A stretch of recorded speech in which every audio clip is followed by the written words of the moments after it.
Hey everybody, Quay here. So today I'm gonna show y'all how I like to make one of my favorites, one of my kids' favorites is smothered pork chops. So here we go. So over in our prepping area, I got 4 pork chops here and I just kind of lightly season them with salt and pepper, and we're gonna add some more flavor later on. And then over in our prepping area also, I went ahead and cut up 2 sweet yellow onions. So get you a pot, put it on the stove and heat it up. This is a little bit bigger pot than I would normally use, but the cast iron skillet that I have, I made some chicken the other day, so I have to use this big guy here. So we got our pot heating up. Now you just want to put a little cooking oil in there, just enough to coat the bottom, not much. Just kind of move that around a little bit. All right, we're gonna go ahead and place our pork chops and just set them down in that hot pan right there. That's the sound I'm looking for. Right there.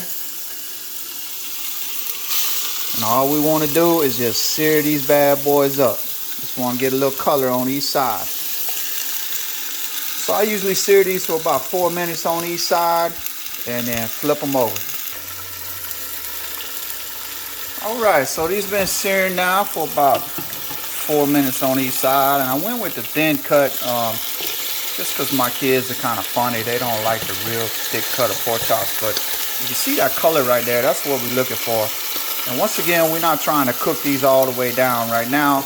We just want to get that nice browning color on there. I tell you, just this right here already smells so good. This one right here, come on now. There we go, got it in, bro. All right, so we're just gonna continue on and let that go for another 4 or 5 minutes.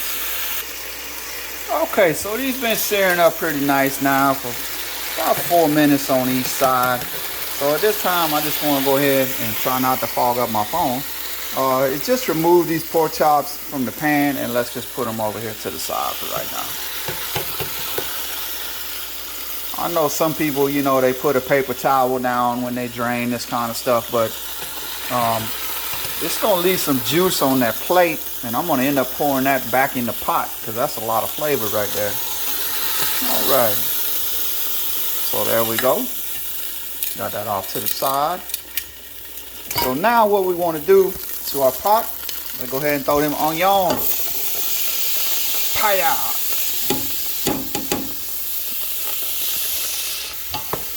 Alright, so we're just gonna stir the onions around. Turn the heat down just a little bit. We just want to get a nice caramel color on these onions, but I'm gonna let them go for probably about 5 minutes. Just constantly stirring, soak up all that goodness on the bottom. Some of that fat that those pork chops been searing in.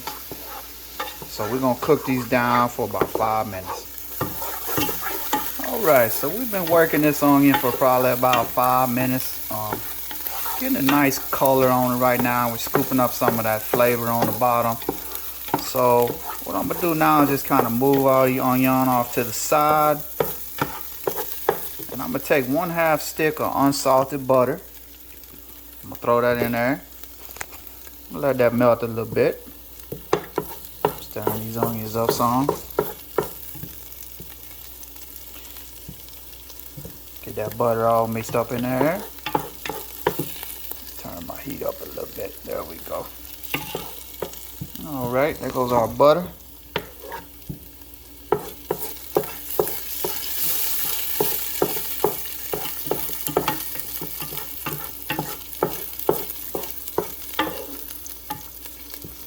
I use unsalted because we're gonna try to make a little gravy out of this, and I don't know, just over the years, whatever it is about unsalted butter seems to work better than regular margarine or butter. But I mean, it's to, you know, to each his own, whatever it is that you want to use. All right, so that's melting down nice. And then I forgot to mention, but I do like to use the bone-in pork chops because you can use fillets, but it seems to just give it a little bit more flavor, and they seem to come out just a little bit juicier when you use that bone in. All right, so our butter's melted down pretty much nice right there. So now we're just gonna add in 1/4 cup of all-purpose flour. Now we're gonna make in what they call Louisiana a roux, which is basically just a gravy. All right, and you got to go low and slow with a roux. Everybody like to make theirs different, but it's just a matter of combining that butter and that flour, and we're gonna incorporate them onion in a little bit. And you got to treat this with kindness and love. You don't want it to burn. So I'm gonna work on this roux till we get a nice dark color for probably about 30 minutes. Now listen, this is gonna clump up, and you know, some people gonna say, oh, why you let it clump up? If it clump up, it's okay. You could just come in and add you just a little bit more butter, thin it out a little bit. So I'm gonna stir this constantly now for probably 25 or 30 minutes because this will burn easy. So I'll see y'all back in a minute. All right, so we probably 15 minutes in, and we're still working our roux, and you can see it's starting to get that nice brown color that we're looking for. So I'm going to keep going, you know, another 10-15 minutes, just constantly stirring it, making sure it doesn't burn, and this is going to be the base for our gravy. Okay, so I've been working this for probably 25 minutes now, and you can see that it's starting to get that nice brown color that I'm looking for.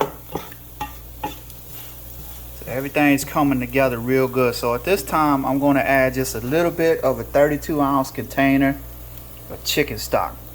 Now look, you can make your own chicken stock at the house if you want to. I've done that in the past. I just don't have the time normally to do that, so I just use the one you get from the store. My phone is fogging up, so there we go. So we just add a little bit of that chicken stock, and see, and then you can come along and you can break up that stuff on the bottom. That's where all that flavor is, right? So I'm gonna kick my fire up a little bit, mix all this in together, make sure we get everything off the bottom there. There we go. And then we'll go ahead and just pour the rest of our chicken stock in there.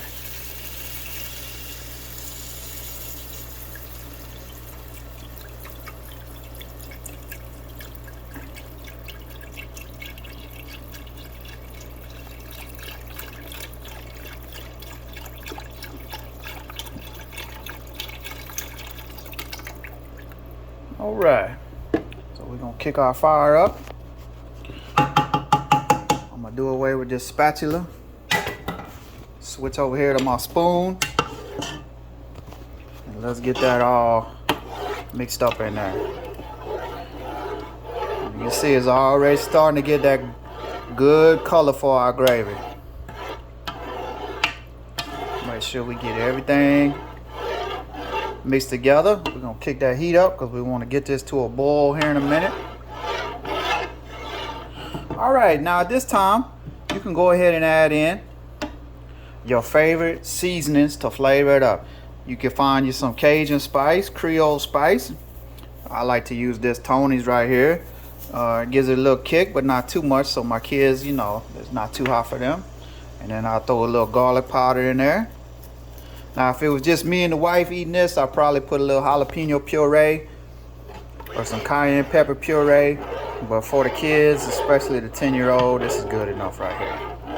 All right, so we're just gonna make sure that that's mixed all together.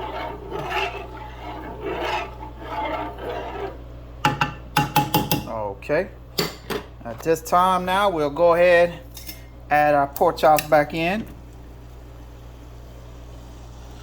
Place those in there.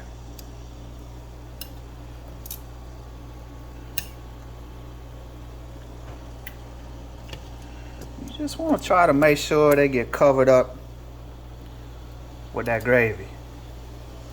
All right, boy, it's gonna be good. I'm telling y'all, I can smell it already. Smell like money.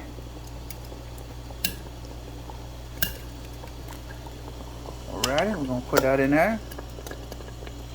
Now this is what I'm talking about, why I don't use a paper towel. You see all that right there? Now most people throw that out. Not me, I'm gonna put it right back in that pot. That's all flavor right there, see? And that's gonna be good, y'all. Excuse my dirty dishes. Got to clean that up before the wife get home. gonna stir this up a little bit. Man, I tell you, that's smelling so good already. All right, we got a nice rolling boil going so far. We're gonna take our lid, cover that up. We're gonna turn the heat down to about a simmer, and we're gonna let this cook 2 hours.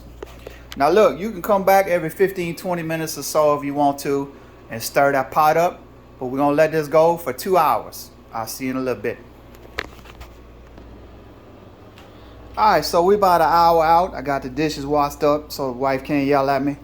So let's come over here and just take a look and see how everything is going. Try to watch that smoke coming out of there. So we still got a nice simmer going on our pork chops.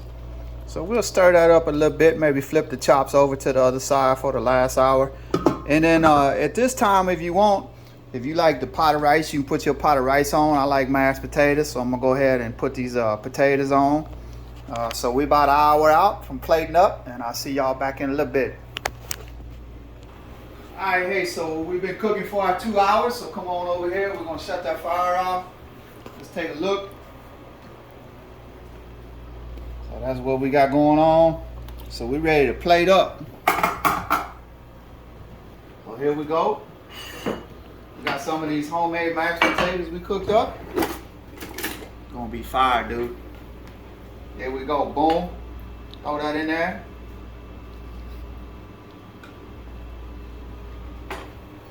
Come get some of this gravy. Look at this, man. Come on in there with that. Look. Now listen, you can go a little thicker on the gravy if you want to. Just take the lid off the last 30 minutes of cooking time. Or some people add starch and cold water. They mix that in and they'll throw it in there. I mean, I like the gravy just like this. So for me, it's not a problem. Look at that, man. That's money right there, bro. Straight heat. We're gonna get one of these chops. Look at that. Oh man, come on, dude. Ooh wee. Fire. Let's put that right here for right now. Last but not least, in the oven, been cooking up these biscuits. They're down there so I don't burn my counter.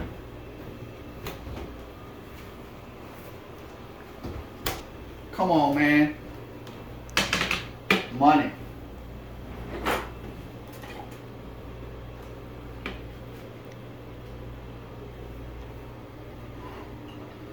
Look at that, bro. Let's try these pork chops out.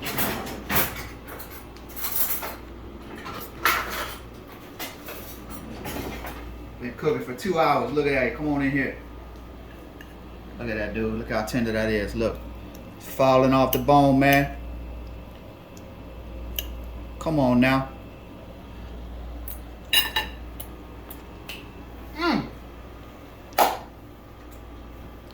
That's money right there. Hey, thank you for watching. Appreciate you.